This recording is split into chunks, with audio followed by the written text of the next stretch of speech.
परमात्मा श्री कृष्ण का ध्यान करने से जीवन शुद्ध होता है। ऐसे परमात्मा के चरणार बिंदों में शतकोटि नमन। मित्रों को, जिज्ञासुओं को, धर्म प्रेमियों को, ज्योतिष विज्ञान प्रेमियों को हर हर महादेव, बम बम भोले, नमः शिवाय। मित्रों,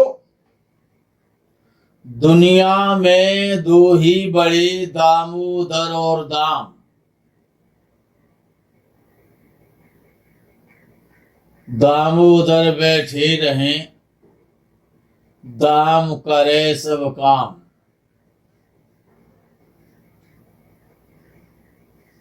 विद्वानों ने कहा है, लक्ष्मी भूषयते कुलम। लक्ष्मी भूषयते विद्याम, लक्ष्मी भूषयते धनम। लक्ष्मी अर्थात धन। एक गरीब आदमी, लेबर में काम करने वाला, लेबर में काम करता हो, किसी बड़े आदमी से उसकी मित्रता हो जाए, धनवान से मित्रता हो जाए, और उस धनवान के यहाँ कोई बड़ा फंक्शन हो और धनवान उसको इनवाइट कर दे, निमंत्रण दे दे छोटे आदमी को, लेबर वाले को, और बड़ा आदमी छोटे आदमी से कहे बड़े मित्र से, जरा अच्छे से कपड़े पहन करके आना, हम तुमको निमंत्रण दे रहे हैं, हमारे यहाँ फंक्शन में आना, बच्चे का शाम को बर्थडे है, बड़े बड़े लोग आएंगे। छोटा आदमी बड़ा सुंदर सफेद कलर के कपड़े सिलवाता है, ओरिजिनल गोल्ड की चेन गले में डालता है, और हीरे की अंगूठी पहन करके, और उसके फंक्शन में जब पहुंचता है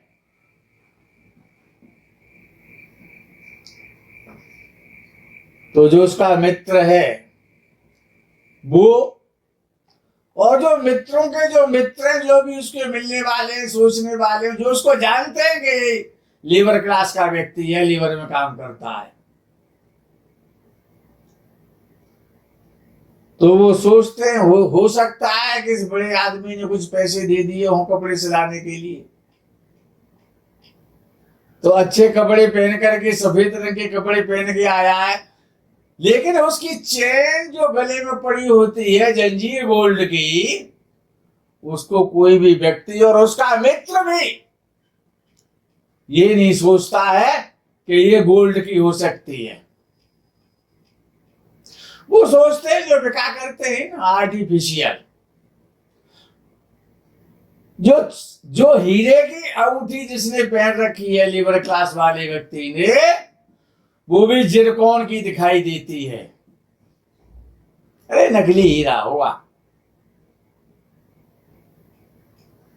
अर्थात बिना धन के संसार में सम्मान भी नहीं मिलता है, न भोजन मिलता है, न वस्त्र मिलता है,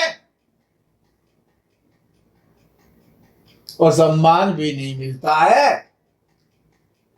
तो विदुर जी ने कह दिया कि गरीब होने से तो अच्छा है, ये गरीब हो जाए तो अपने मित्र और बंधु बांधवों के बीच में ना रहे, और ये ज्यादा गरीबी आ जाए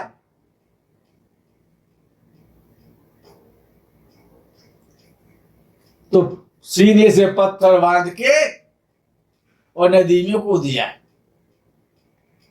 यानी गरीबी इतना बड़ा अभिशाप है। मित्रों, जन्म कुंडली में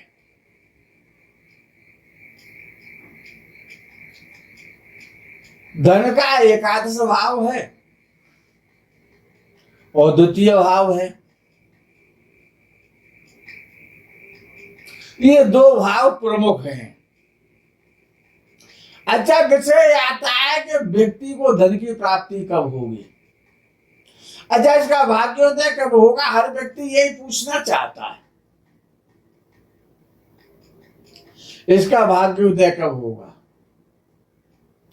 अच्छा, हम जीवन में कितने धनवान बनेंगे, कितने हमसे प्रश्न पूछेंगे, आज तक हमको संख्या भी याद नहीं रही है। हर व्यक्ति ये जानना चाहता है मैं कितना बड़ा धनवान बन जाऊंगा, मैं कितना बड़ा धनपति बनूंगा, क्या मुकेश अंबानी के बराबर हो जाऊंगा।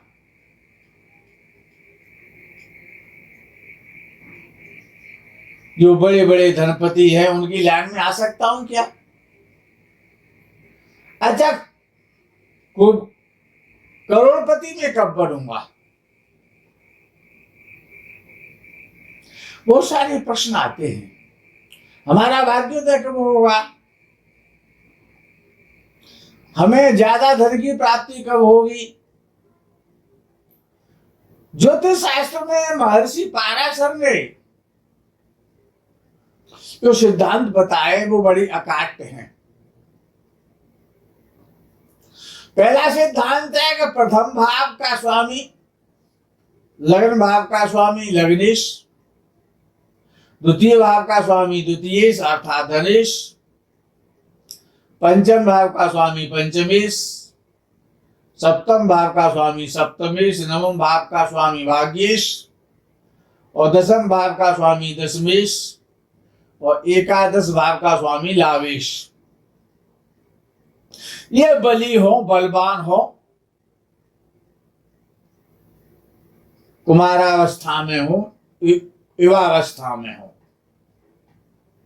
तो व्यक्ति अपने जीवन में बहुत बड़ा धनपति बनता है। दूसरा सिद्धांत के तीसरे भाव का स्वामी और छठवें भाव का स्वामी,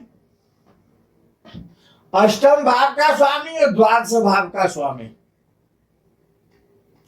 तृतीय षष्ठेश अष्टमेश और द्वादशेश, ये जितने कमजोर होंगे, ये जितने वीकेस्ट हो जाएंगे, बहुत इनका कमजोर होना बहुत आवश्यक है धनवान होने के लिए। तृतीयेश भी कमजोर हो, षष्ठेश भी कमजोर हो, अष्टमेश भी कमजोर हो और द्वादशेश भी कमजोर होना चाहिए, तभी व्यक्ति धनवान हो सकता है।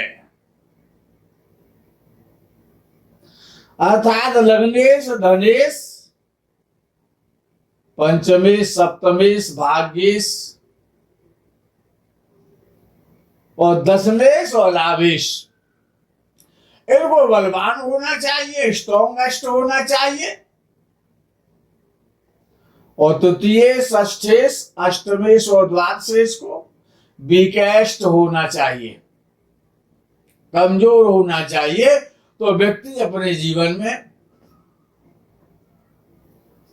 धनपति बनता है, यशस्वी बनता है, ऐश्वर्यशाली बनता है, त्यागी बनता है, समाज सेवी बनता है, समाज के द्वारा लग्न प्रतिष्ठित होता है, अच्छे बड़े लोगों में जिसकी गिनती आती है। तो दो ही प्रधान रूप से, स्थूल रूप से ये दो सिद्धांत हैं।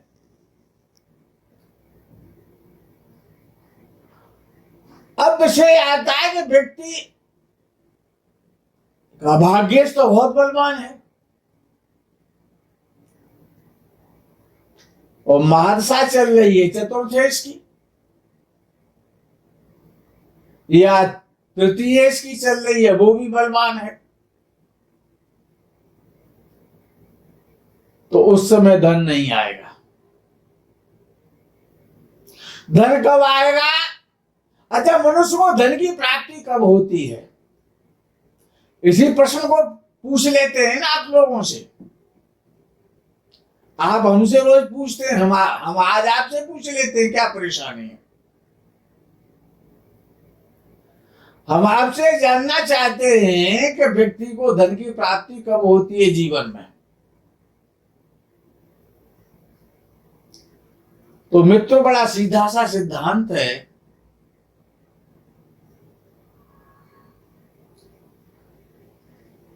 कि जब धनेश की दशा चलती है। अच्छा, ये जो दशा काल है, जो महादशा, जो विंशोत्तरी महादशा काल कहा जाता है, उसमें एक तो महादशा का पाठ होता है सबसे पहले, और दूसरा पाठ होता है अंतर्दशा का, और तीसरा पाठ होता है प्रत्यंतरदशा का, चौथा पाठ होता है सूक्ष्म दशा का,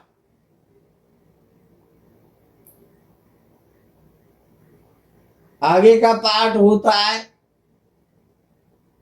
जीव दशा का, फिर आता है प्राण दशा का।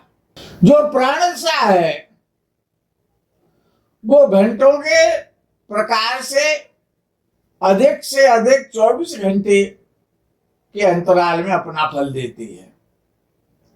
अच्छा, जो पूरी दशा महाकाल में जो अंतर्दशा काल है वो बड़ा महत्वपूर्ण होता है। अगर अंतर्दशा काल में द्वितीय भाव का स्वामी की अंतर्दशा चल रही हो, लाभ भाव के स्वामी की अंतर्दशा चल रही हो, तो निश्चित रूप से व्यक्ति को धन मिलेगा। निश्चित रूप से व्यक्ति को धन मिलता है।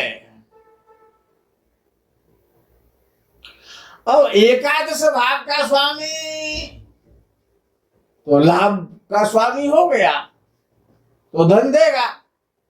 अगर धन भाव का स्वामी की अंतर्दशा चल रही है तो धन भाव का स्वामी धन देगा। अब एकादशेष का भी तो एकादशेष हो सकता है कोई। एकादशेष का भाग्येश यानी भाग्य स्थान एकादश स्थान है, इसलिए धन के 3 स्थान हो गए। इसीलिए ये धन के 3 स्थान हो गए। एकादश से एकादश स्थान अर्थात भाग्य स्थान। अच्छा, जब भाग्येश, अच्छा किसी का भाग्येश शनि है और शनि तो बुढ़ा है, वयोवृद्ध है, वो बड़ा धीरे गति चलता है, बहुत धीमी गति से चलता है। कौन? शनि। तो भाग्योदय तो होगा लेकिन वृद्धावस्था में होगा, और बड़ा धीरे धीरे होगा। और वही शनि यदि लाभ स्थान का स्वामी हो जाए तो आंधी तूफान की तरह कभी धन आने वाला नहीं है, बहुत धीरे धीरे आएगा, बहुत धीरे धीरे आएगा,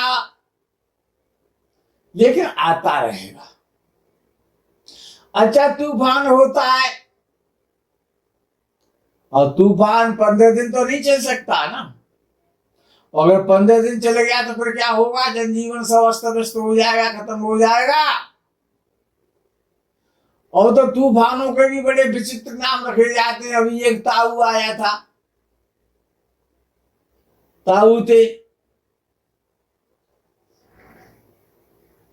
खैर, विषय ये है कि जब भाग्येश की दशा आएगी तब भाग्योदय होगा,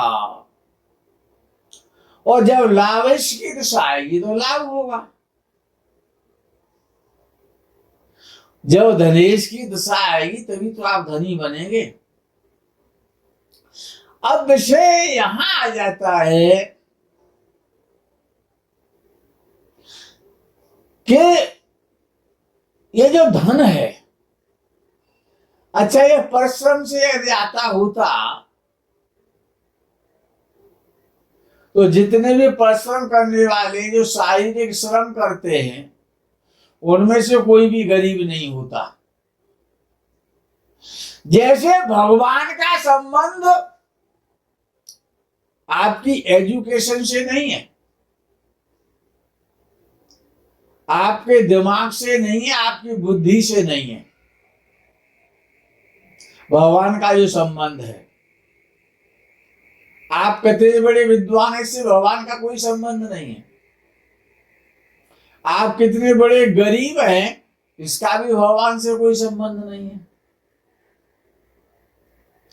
भगवान का संबंध भावना से है। भगवान का संबंध किसके साथ है? भावना के साथ। भावो विद्यते देवा भावुग्राही जनार्दन। और जागी रही भावना जैसी प्रभु मूरत देखी तिन तैसी।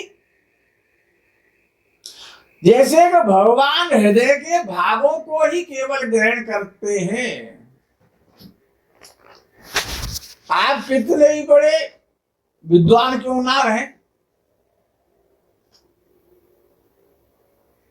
और एक जो बिल्कुल अनिर्द्वान है, जिसने स्कूल का पिछवाड़ा भी नहीं देखा है, ऐसे व्यक्ति को भगवान की प्राप्ति हो जाती है। और बड़े उच्च कोटि के विद्वानों को भगवान की सुपन में भी, ख्वाब में भी नहीं आते हैं, वो तो पूछने के लिए। तो इसी प्रकार से धन का संबंध भाग्य के साथ है। अच्छा, कर्म तो सभी करते हैं, लेकिन क्या सभी धनवान होते हैं? मित्रों, जब तक भाग्येश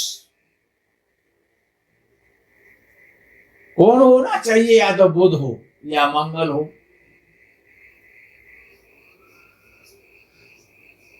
या फिर चंद्र हो। ये जो ग्रह हैं, ये बलवान ग्रह हैं, बड़ी तेजी से चलने वाले ग्रह हैं। ये ग्रह जो हैं बहुत शीघ्रता से चालित होते हैं, चलते हैं। अंतर्दशा अगर भाग्येश की है तो धन मिलेगा। अंतर्दशा लाभेश की है तो धन की प्राप्ति होगी। अंतर्दशा अगर धनेश की है तो धन की प्राप्ति होगी। अब धन की तो प्राप्ति होगी, विचारी विषय ये है कि वो धन आएगा कैसे, वो रास्ता क्या है, वो तरीका क्या है।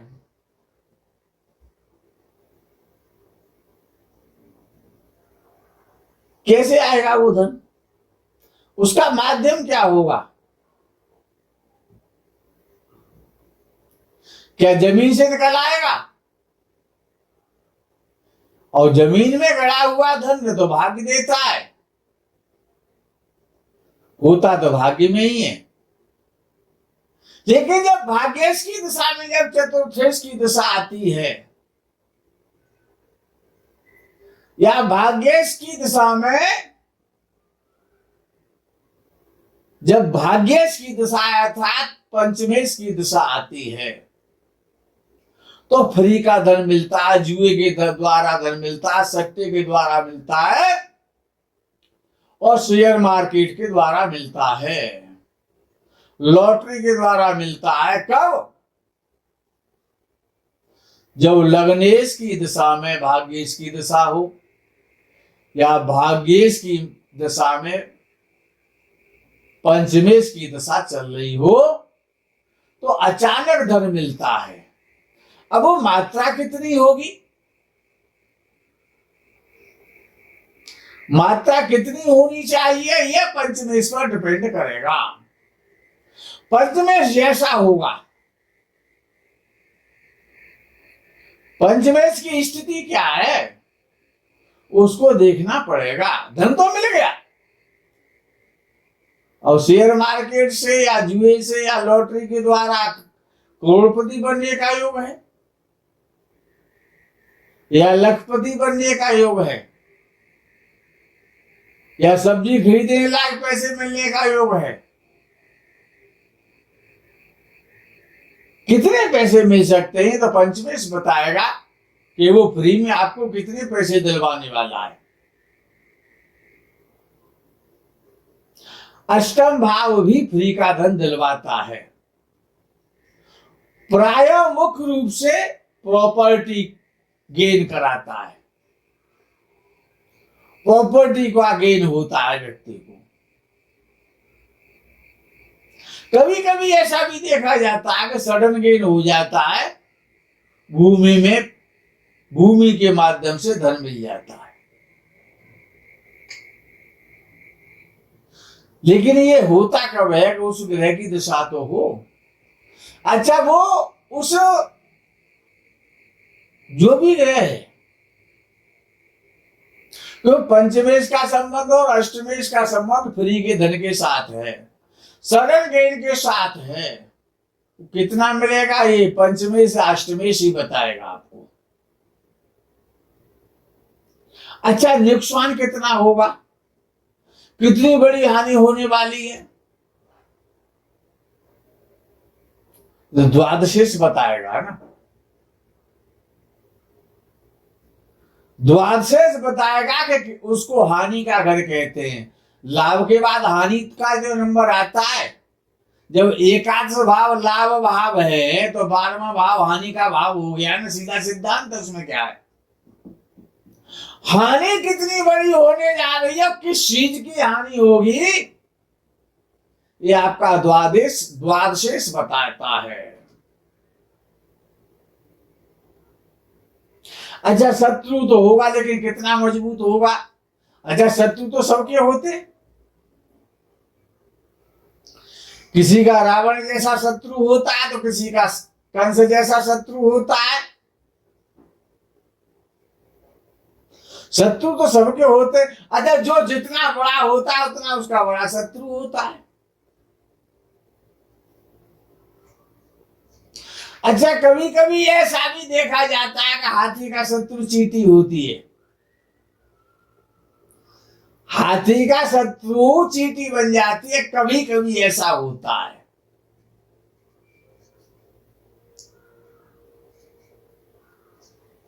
मित्रों, धन नहीं रुकता है। तो ज्योतिषाचार्य ने कह दिया कि हनुमान जी की सेवा करो, मंगल के चोले चढ़ाओ। अब हनुमान जी धन का वित्त मंत्रालय कब से मिल गया उनको?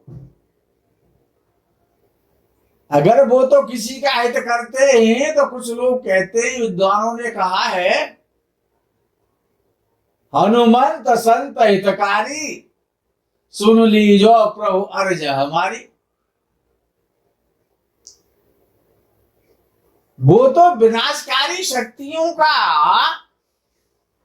और नाश करते हैं, दुष्टों के संहारक हैं, वो संतों के हितकारी हैं। अर्थात अगर धन नहीं रुक रहा है, बरकत नहीं हो रही है, तो जो धन भाग का स्वामी है उसकी साधना करो। धनेश का जो अधिष्ठात्री देवता है उसकी पूजा करो, उसकी साधना करो। यदि भाग्य साथ नहीं दे रहा है, भाग्योदय नहीं हो रहा है, तो भाग्येश का जो देवता है, नमो भाव का स्वामी का जो देवता है, उसकी साधना करो। ये भूल जाओगे आप कितने बड़े विद्वान हैं। भाव के साथ में साधना करो, भावना के साथ में।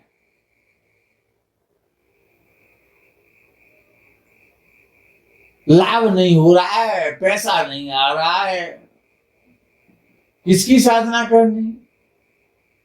जो लाभेश का जो देवता है, एकादश भाव का जो देवता है, उसकी साधना करनी है।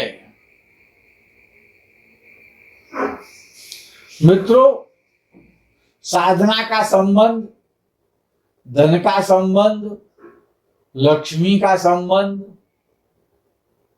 भगवान का संबंध, इन सब का संबंध भावना से है। जो हृदय की जो भावना है कि उन्होंने तो कहा कि निर्मल मन जन सो मोहि पावा। निर्मल मन अर्थात आपका चंद्र जितना अच्छा होगा, मन ही तो चंद्र है, आपका चंद्र जितना अच्छा होगा, ईश्वर की कृपा, लक्ष्मी की कृपा, धन की कृपा, ये सभी कृपाएं तभी होंगी जब आपका चंद्र अच्छा होगा, आपका मन निर्मल होगा, चंद्र निर्मल होगा, उज्जवल होगा, मजबूत होगा। तो मन आपका, मन के साथ जो भी कुछ करना है मन के साथ। मित्रों, आज के इस प्रकरण में यही विराम करते हैं। आगे का प्रकरण का आपको इंतजार रहेगा। तब तक के लिए हर हर महादेव, बम बम भोले, नमः शिवाय, जय गो माता की।